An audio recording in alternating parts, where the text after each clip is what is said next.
નમસ્તે વિદ્યાર્થી મિત્રો, હું પાગડા સંદીપ સર અનિલ જ્ઞાન મંદિર તરફથી આપનું હાર્દિક સ્વાગત કરું છું. આજે હું તમારી સમક્ષ પ્રસ્તુત છું ધોરણ 9માં ગણિત વિષયનું 5મું ચેપ્ટર યુક્લિડની ભૂમિતિનો પરિચય, જેમનો હવે પછીનો બીજો ભાગ અને છેલ્લો ભાગ લઈને. મિત્રો, યુક્લિડની ભૂમિતિના પરિચયમાં એકદમ સહેલા વિધાનો વાક્યો છે, એટલું સહેલું છે આ ચેપ્ટર. આ ચેપ્ટરમાં એક પ્રકારે જોઈએ તો જે તમે એસએસમાં ભણો છો સામાજિક વિજ્ઞાનમાં, જે બસ એવી રીતના અમુક ઇતિહાસ થોડો ઘણો છે એ યાદ રાખવાનું છે. પછી મેથ્સની વાત કરીએ તો મિત્રો, બરાબર, આ એસએસ જ છે એક પ્રકારનો, સમજી લેવાનું. કારણ કે તમને ખ્યાલ હશે કે ઈસવીસન પૂર્વે આટલું થઈ ગયું, એમની ઈંટનો ગુણોત્તર આટલો હતો, અને શ્રીયંત્ર એમાં 9 સમદ્વિભુજ ત્રિકોણ ને 43 ઉપત્રિકોણ, આવી બધી જે આપણે ચર્ચા કરી હતી એને યાદ રાખવાનું, ખાલી જગ્યા સ્વરૂપે પૂછાય તો. પછી યુક્લિડની પૂર્વધારણાઓની આપણે વાત કરી હતી, એમાંથી અમુક પૂર્વધારણાઓ એકદમ સહેલી છે જે આપને ખ્યાલ જ હોય. અમુક પૂર્વધારણાઓ જ આપણે ધ્યાનમાં લેવાની છે, વધારે પડતી ધ્યાનમાં લેવાની છે, કે જેથી કરીને આપણે ટૂંકમાં એ પૂછવાની શક્યતા વધારે દેખાય એ રીતે.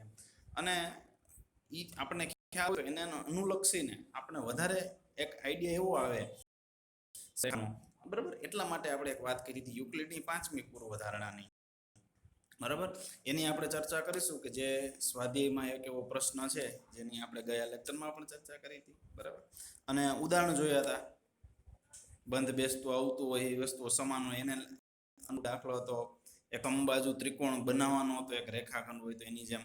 બસ, એટલે આ બધી બાબતો એ ઉદાહરણ થોડું સારું ઉદાહરણ 2 હતું એ, બસ એના જેવા જ સહેલા દાખલાઓ છે. સ્વાધ્યાય 5.1માં પણ જુઓ તો જુઓ કે સત્ય છે કે અસત્ય વિધાનો એ કહેવાનું છે, બરાબર છે, કારણ આપવાનું. બસ આ જ બાબતો છે. જોઈ લ્યો કે એક બિંદુમાંથી પસાર થતી માત્ર એક રેખા દોરી શકાય છે, તો વિધાન અસત્ય થશે, કારણ કે એક બિંદુમાંથી, પેલું વિધાન જુઓ, એક બિંદુમાંથી તો આવી કેટલી બધી આમ અસંખ્ય રેખાઓ દોરી શકાય છે, બરાબર. બે ભિન્ન બિંદુઓમાંથી પસાર થતી અસંખ્ય રેખાઓ હોય છે, તો એ વિધાન પણ અસત્ય છે, કારણ કે બે બિંદુ હોય તો એમાંથી એક જ રેખા દોરી શકાય છે. એક શાંત રેખાને બંને તરફ અનિશ્ચિત રીતે લંબાવી શકાય છે. જુઓ ત્રીજું, ચોખ્ખી વાત છે. શાંત રેખા એટલે મેં તમને આગળના લેક્ચરમાં કીધું હતું મિત્રો, અગાઉમાં, કે શાંત રેખા એટલે યુક્લિડ એને આપણે રેખાખંડને શાંત રેખા કહેતા, એક પ્રકારનો રેખાખંડ છે. હવે એને આમ બંને તરફ આમ અનિશ્ચિત રીતે આમ અનંત સુધી લંબાવી શકાય, બરાબર. એટલે એ વિધાન સત્ય થશે. પછી બીજી વાત, જો બે વર્તુળ સમાન હોય તો તેમની ત્રિજ્યાઓ સમાન હોય છે, એ વાત પણ સાચી છે. બે એકરૂપ વર્તુળ હોય, સમાન વર્તુળ હોય દાખલા તરીકે, તો એમની ત્રિજ્યા સમાન થઈ જાય. બાકી નાના મોટા ત્રિકોણ હોય, આપણે વિચારીએ કે એક નાનો ત્રિકોણ હોય, એક નાનું વર્તુળ, એક મોટું વર્તુળ હોય, તો એમની ત્રિજ્યાઓ જુઓ, આ નાની ત્રિજ્યા હશે, મોટી ત્રિજ્યા હશે, જુદી જુદી હશે, બરાબર. એટલા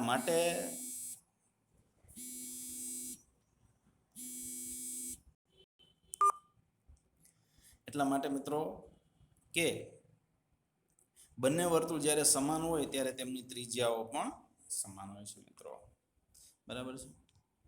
પછી જ્યારે AB બરાબર, બીજો આકૃતિમાં AB બરાબર PQ અને PQ બરાબર XY હોય તો AB બરાબર XY થઈ જાય મિત્રો. AB જુઓ અહીંયા કે આ AB અને PQ બે સરખા છે, એનો મતલબ આ બે સરખા છે, AB બરાબર PQ, અને PQ બરાબર XY, આ બે સરખા છે, એનો મતલબ AB ને XY સરખા થઈ જાય. એકબીજા પર બંધ બેસતી આવતી વસ્તુઓ, એકબીજા પર બંધ બેસતી આવતું વસ્તુઓ સમાન હોય છે એવું યુક્લિડે કીધું છે. બસ આવી નાની નાની બાબતોનો ઉપયોગ કરવાનો છે મિત્રો. એકદમ સહેલું છે. AB અને PQ સરખા છે, PQ અને XY સરખા છે, એનો મતલબ આ AB અને XY સરખા થઈ ગયા. સાવ સિમ્પલ છે મિત્રો, એકદમ સહેલું છે, બરાબર. બસ આવી બધી બાબતોની ચર્ચા કરવાની હતી, એવું ધ્યાનમાં રાખવાનું હતું. એટલે આ ચેપ્ટર અહીંયા પછી પૂરું થઈ જશે, બરાબર. થોડીક બીજી જો ચર્ચા એ કરી લઈએ, બીજો પ્રશ્ન જોઈ લઈએ આપણે. નીચે આપેલા પદોની વ્યાખ્યા આપો. શું તેના માટે કોઈ એવા પદ છે જેને વ્યાખ્યાયિત કરવાની જરૂર છે? એ ક્યાં છે અને તમે તેને કેવી રીતે વ્યાખ્યાયિત કરશો, બરાબર. તો આમાં જે નીચે જે પદ આપ્યા છે એમાં પદની વ્યાખ્યા આપણે આપવાની છે અને એવા પદ છે કે જેને વ્યાખ્યાયિત કરવાની જરૂર છે એમ કીધું છે, બરાબર છે. તો એ ક્યાં છે ને આપણે એને વ્યાખ્યાયિત કેવી રીતે કરવાના, તો જુઓ અહીંયા પદની વ્યાખ્યા આપી દઈએ, કઈ એકદમ સિમ્પલ છે. જુઓ, સમાંતર રેખાઓ, બરાબર. સમાંતર રેખાઓ એટલે છેદતી ન હોય તેવી રેખાઓ, જે રેખાઓ છેદતી ન હોય જોઈએ. પણ જુઓ મિત્રો, આમાં એક સમજવાનું લાયક એ છે, છેદતી ન હોય રેખા સમાંતર તો બરાબર છે, પણ તમને ઘણી વખત આવી રીતના આમ હોય તો આમ ન ચાલે. જો તમને એમ લાગે કે સાહેબ આ ક્યાં છે, છેદતી તો નથી, છતાં આને સમાંતર ન કહેવાય. એનું કારણ છે, ભલે છેદતી નથી પણ આને આમ આગળ જતા આમ આગળ લંબાવી ત્યારે છેદે છે, એવું યુક્લિડ કીધું છે કે જો એના પર ત્રીજી રેખા પડતી હોય ને એનો આના જે અંતઃકોણો બને એનો સરવાળો 180 કરતા ઓછો, એટલે યુક્લિડે શું કીધું, બે કાટખૂણા કરતા ઓછો, એમ બે કાટખૂણા એટલે 180 કરતા ઓછો થઈ ગયો. એ ઓછો હોય તો એને ઈ ખૂણાઓ તરફ આમ અનંત સુધી લંબાવે તો તે એકબીજાને છેદે છે. આના ઉપરથી આપણે એવું પણ સાબિત કરી શકીએ કે સરવાળો એક્ઝેક્ટ 180 હોય, આવી રીતે છેદિકા આ સરવાળો એક્ઝેક્ટ 180 હોય આ બે ખૂણાનો અથવા આ બે ખૂણાઓનો સરવાળો, જે અંતઃકોણો જેને આપણે કહીએ છીએ, તો બરાબર 180 થઈ જાય તો એ બે રેખાઓ સમાંતર થઈ જાય, એટલે કે એવો એકબીજાને ક્યારેય છેદશે નહીં. એટલે યુક્લિડે એવું કીધું કે જો ઓછો હોય સરવાળો તો એ આગળ જતા છેદી, મતલબ એક્ઝેક્ટ 180 હશે, બરાબર 180 બે કાટખૂણા જેટલો, તો એવો ક્યારે એકબીજાને છેદશે નહીં, એટલે કે સમાંતર હશે. એને સરળતાથી વ્યાખ્યાયિત કરવા માટેનું આ યુક્લિડની વ્યાખ્યા, જે આપણે પૂર્વધારણા જે છે યુક્લિડની પાંચમી પૂર્વધારણા, એને સરળતાથી વ્યાખ્યાયિત કરવા માટેનું આ સ્વરૂપ છે. એટલે તમારે એ ધ્યાનમાં રાખવાનું કે વ્યાખ્યાયિત એવી રીતે કરવાની છે કે છેદતી ન હોય તેવી રેખાઓને સમાંતર રેખાઓ કહેવાય. પણ મેં કીધું એમ આ બાબતો પણ આપણે ધ્યાનમાં રાખવાની છે. લંબ રેખાઓ, એકબીજાને કાટખૂણે છેદતી રેખાઓ, લંબ રેખાઓ, કાટખૂણો બનાવતી રેખાઓ, છેદ બિંદુ આગળ કાટખૂણો બનાવે. આ છેદ બિંદુ અહીંયા આ દરેક ખૂણો કાટખૂણો હોય, એક 90 નો હોય કાટખૂણો, એટલે બાકી બધી રૈખિક જોડ બનાવી 90 અભિકોણ અથવા કોઈ પણ રીતે તમે ગણો બધા 90 ના ખૂણા થાય, બરાબર. એટલે કોઈ પણ એક ખૂણો હોય એટલે બાકી બધા કાટખૂણા. તો છેદ બિંદુ આગળ, જ્યાં છેદ બિંદુ છે, બે રેખાઓ એવી છે કે બે રેખાઓનું જે છેદ બિંદુ છે એ છેદ બિંદુ આગળ કાટખૂણો બનાવતી હોય તો એવી રેખાઓને કહેવાય પરસ્પર લંબ રેખાઓ. લંબ એટલે 90 નો ખૂણો, બરાબર છે, જેમની આવી નિશાની પણ લંબની નિશાની છે.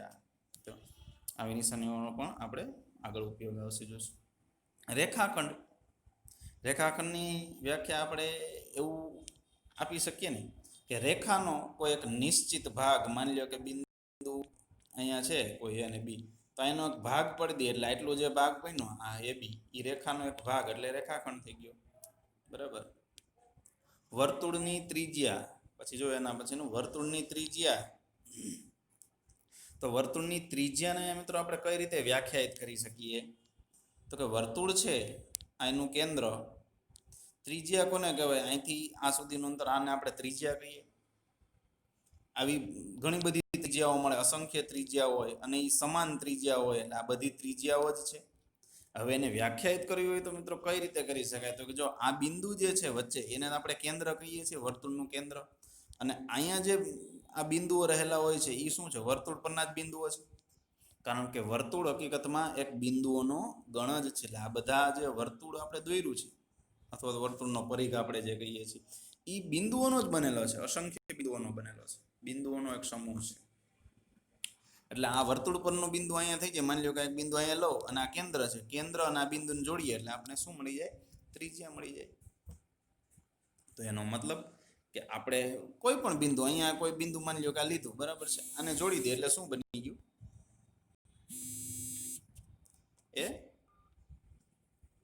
આપણને બરાબર એક ત્રિજ્યા મળી ગઈ. ત્રિજ્યા તો વર્તુળનું કેન્દ્ર એટલે વ્યાખ્યા આ રીતે આપી શકાય મિત્રો કે વર્તુળનું કેન્દ્ર અને વર્તુળ પરના બિંદુ સુધી નું અંતર એટલે વર્તુળની ત્રિજ્યા. વર્તુળનું કેન્દ્ર અને વર્તુળ પરના કોઈ પણ બિંદુ, એવું નહીં કોઈ પણ ગમે એ બિંદુ, આ બિંદુ છે જોડી દો, આ બિંદુને જોડી દો, આ બિંદુ છે એને જોડી દો એટલે ત્રિજ્યા બને, આ બિંદુને જોડી દો એટલે ત્રિજ્યા બને. તો વર્તુળના બિંદુ અને વર્તુળના કેન્દ્ર અને વર્તુળ પરના બિંદુ સુધીના અંતરને વર્તુળની ત્રિજ્યા કહે છે. અને બીજી બાબત ચોરસ, છેલ્લી વ્યાખ્યા ચોરસ. તો ચોરસને મિત્રો આપણે એટલો તો ખ્યાલ છે કે આને ચોરસ કહેવાય, બરાબર. પણ વ્યાખ્યા આપવા માટે આપણે શું મિત્રો, આપણે એટલી ખબર છે કે બધી બાજુઓ ચોરસની સરખી હોય છે. પણ એની વ્યાખ્યા થોડીક અધૂરી રહી એટલા માટે, કારણ કે સમબાજુ ચતુષ્કોણ જો હું આમ દોરું છું, આ સમબાજુ ચતુષ્કોણ છે, બધી બાજુઓ સરખી છે, બરાબર. તો એની પણ બધી બાજુ ચોરસની પણ બધી બાજુ સરખી થઈ ગઈ. તો હવે એટલા માટે આપણે વ્યાખ્યાયિત કઈ રીતે કરવું ચોરસ અને સમબાજુને કંઈક ડિફરન્સ જે છે એની ચર્ચા તમારે આગળના ધોરણમાં આપણે કરી હતી, ત્યારે આગળના ધોરણમાં તમારે આવતું એ મુજબ તમારે કહેવાનું છે ચોરસની વ્યાખ્યામાં મિત્રો કે બધી જ બાજુઓ સરખી હોય, જેની બધી જ બાજુઓ સરખી હોય ઉપરાંત જેના બધા જ ખૂણા સરખા હોય એવા ચતુષ્કોણને ચોરસ કહે છે. જો મિત્રો બધી બાજુઓ તો સરખી છે જ, પણ જેના બધા જ ખૂણા સરખા છે. સરખા છે એટલે તમામ ખૂણા 90 અંશના થઈ જાય, કાટખૂણા બની જાય મિત્રો. એટલે સમબાજુ ચતુષ્કોણ અને ચોરસ એ બે વચ્ચે ડિફરન્સ જે છે, તફાવત, બરાબર. જે ફરક છે એ જ છે કે સમબાજુ ચતુષ્કોણના ખૂણા વિશે કાંઈ ન કહી શકાય, પણ ચોરસના ખૂણા કહી શકાય કે એનો દરેક ખૂણો છે એ કાટખૂણો હોય, 90 અંશનો હોય. દરેક 90 નો એટલે દરેક ખૂણો સરખો બની જાય, બરાબર. સરખા ખૂણાની ચતુષ્કોણમાં વાત કરે એટલે એનો મતલબ કે દરેક ખૂણો 90 અંશનો જ હોય, કાટખૂણો જ હોય. તો આપણે એમ પણ કહી શકીએ કે બધી જ બાજુઓ અને બધા જ ખૂણાઓ સરખા હોય એને ચોરસ કહી શકાય, એમ કહી શકીએ. અથવા દરેક ખૂણો કાટખૂણો હોય અને બધી જ બાજુઓ સરખી હોય એવા ચતુષ્કોણને ચોરસ કહે છે. તો મિત્રો આ રીતે આપણે ચોરસની વ્યાખ્યા પણ આ રીતે આપી શકીએ છીએ. પછી સ્વાધ્યાય 5.2માં મેં અગાઉ આપણે ચર્ચા કરેલી દીધી એ જ બાબતની છે. સ્વાધ્યાય 5.2માં એવું કહે છે કે યુક્લિડની 5મી પૂર્વધારણાને તમે સરળતાથી કઈ રીતે સમજી શકશો તેની આપણે ચર્ચા હમણાં કરેલી હતી મિત્રો. એ જ બાબત છે કે અહીંયા કોઈ રેખાઓ હોય એમના પર બીજી ત્રીજી રેખા એક આમ છે તે, અને એમના અંતઃકોણો બન્યા જે સી આકાર આમ બનાવે છે, એ અંતઃકોણો વિશે ખ્યાલ છે. આ બે ખૂણાઓ છે એ અંતઃકોણો છે મિત્રો. જો આમ બે બાજુ સી આકાર બને એટલે એક બાજુના અંતઃકોણો કહેવાય, છેદિકાની એક તરફના અંતઃકોણો, બરાબર છે. એટલે આ બે અંતઃકોણોનો સરવાળો 180 કરતા, યુક્લિડે બે કાટખૂણા એવો શબ્દ વાપર્યો છે. આપણે અહીં એવું કહેવાનું કે 180 કરતા ઓછો હોય તો એ આગળ જતા છેદે છે ખૂણો, બરાબર. પણ આપણે અહીં એવું કહેવાનું કે જો એક્ઝેક્ટ 180 હોય, બરાબર બેયનો સરવાળો 180 થતો હોય, માની લો કે હું એમ કહું સમજવા માટે હું તમને કહું છું મિત્રો કે આ 100 અંશ છે તો અને આ 80 અંશ હોય તો ટોટલ 180 થઈ ગયા બંનેનો સરવાળો. તો જો એક્ઝેક્ટ 180 હોય અંતઃકોણોનો સરવાળો તો એ રેખાઓ ક્યારેય એકબીજાને છેદશે નહીં. એનો મતલબ કે આ બે રેખાઓ પરસ્પર સમાંતર છે. એટલે બંને બાજુ, આ બાજુ પણ આ ખૂણો 80 અંશનો અને આ ખૂણો 100 અંશનો થશે એટલે એ પણ 180 થઈ ગયા. એટલે બંને બાજુ બે 180 થશે ખૂણાનો સરવાળો.